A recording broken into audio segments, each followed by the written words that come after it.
Olá, minhas amigas e meus amigos.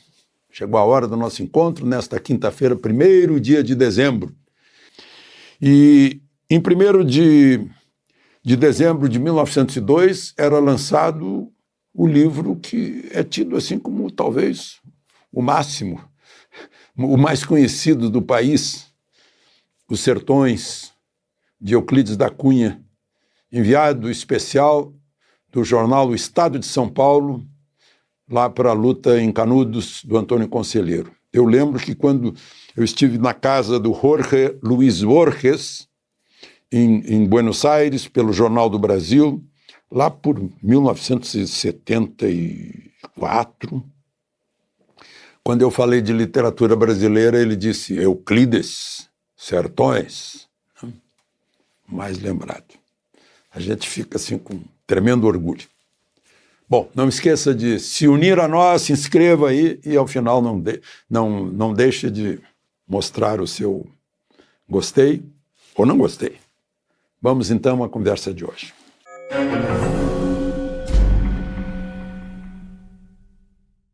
Bom, gente, eu fui hoje pela manhã ao Clube do Exército para a entrega das espadas de general a 5 novos generais, mais a promoção de um general de exército, 4 estrelas, último posto, que vai integrar o alto comando, e promoção de 4 generais de brigada para general de divisão, saindo de 2 estrelas para 3 estrelas. Estava lá o presidente Bolsonaro, acompanhado, estavam a maior parte dos generais do alto comando, um ex-comandante, general Pujol, estava lá também, né?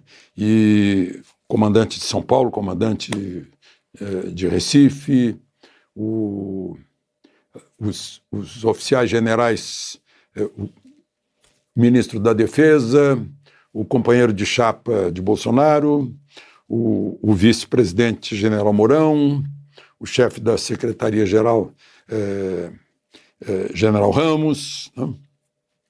E o presidente Bolsonaro entrou calado e saiu calado.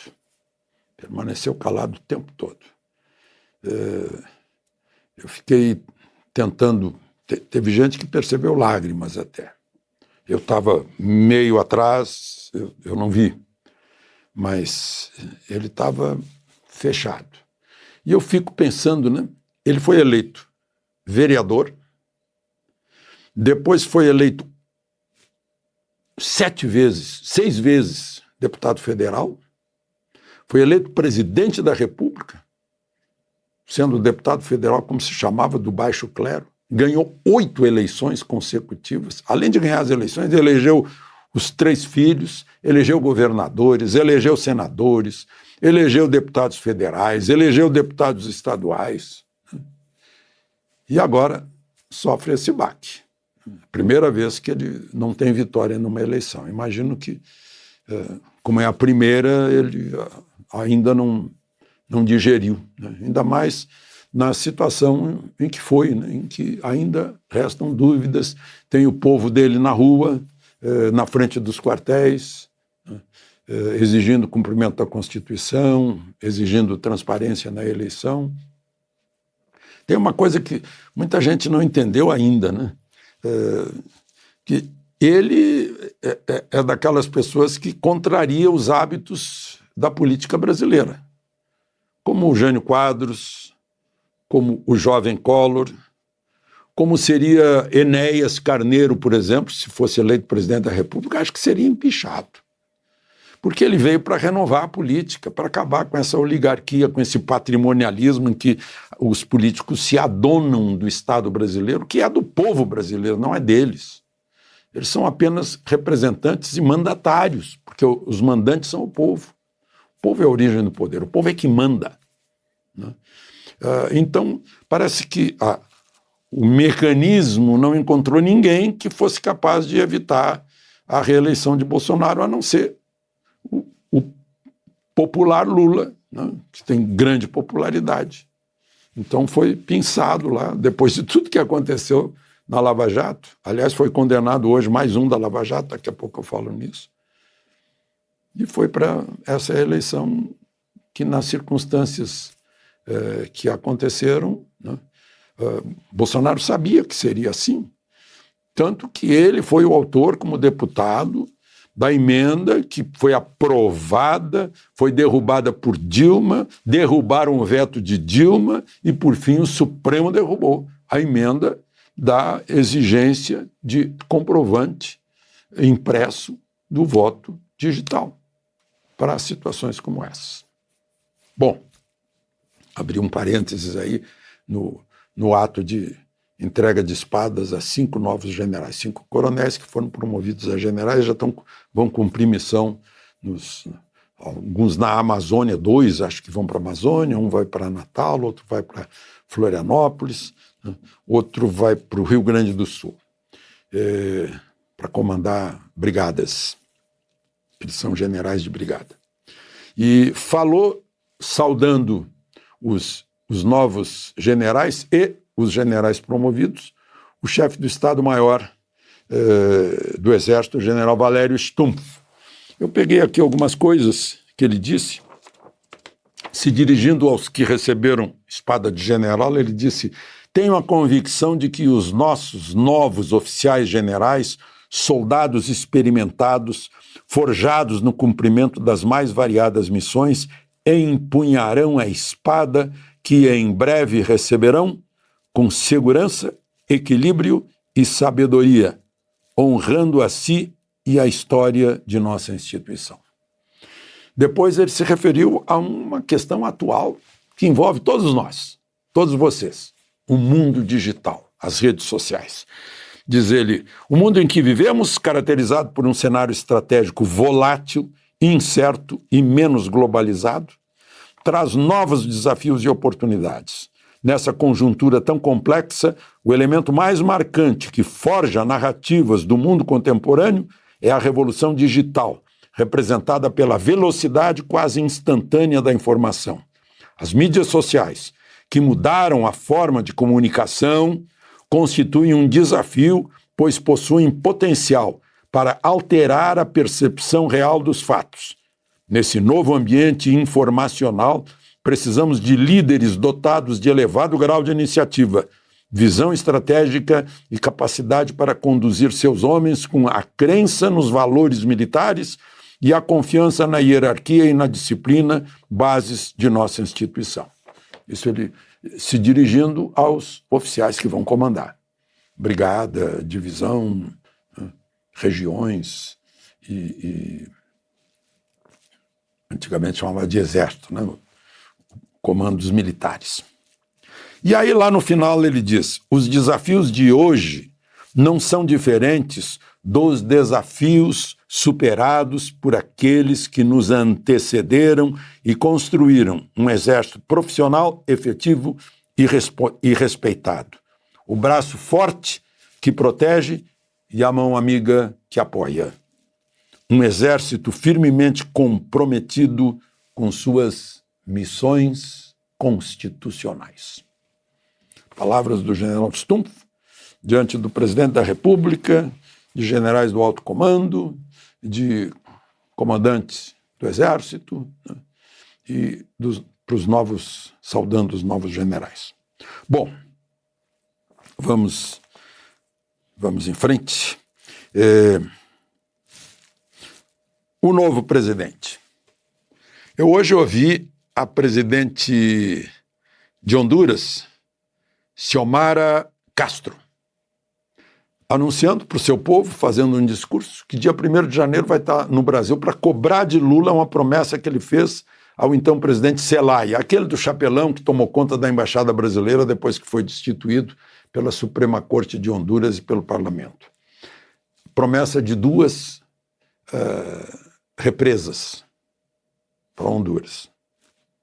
Aí eu lembrei de uma recente fala de Lula num evento em São Paulo, em que ele conta que o Evo Morales vinha para cá, almoçava no Itamaraty, depois não queria ir embora sem levar La Plata. Não vou embora sem plata, contava Lula.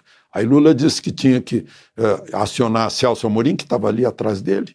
Celso Amorim, o presidente da Petrobras, o ministro de Relações, o ministro de Minas e Energia, para resolver La Plata que queria Evo Morales. Agora mesmo anunciaram que vão reabrir embaixadas na África, em países em que temos poucas relações e que o país limítrofe ou próximo pode muito bem ter a embaixada brasileira que atenda esses outros países, mas foram fechadas por razões de falta de plata, né?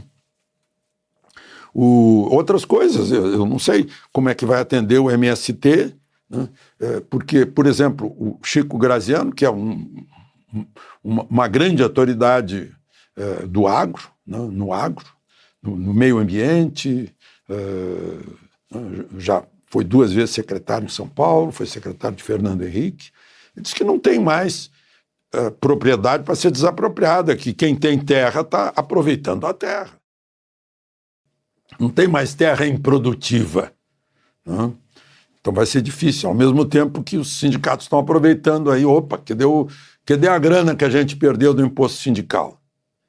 É aquela história de todo mundo que perdeu alguma coisa das benesses, do patrimonialismo, de viver com dinheiro público, por isso que não queriam mais saber do Bolsonaro, porque tinha secado a teta dos favores com o dinheiro do povo, dinheiro dos impostos, né? E outra coisa, os ideológicos, porque há ideológicos também, não tem só fisiológicos, os ideológicos também vão chiar, vão ter embrulho no estômago com Lula tendo necessidade, está fazendo agora, de negociações com o Centrão ou com a direita para aprovar, por exemplo, essa PEC aí do fura-gasto. Então, vai ter problemas internos entre os seus próprios apoiadores.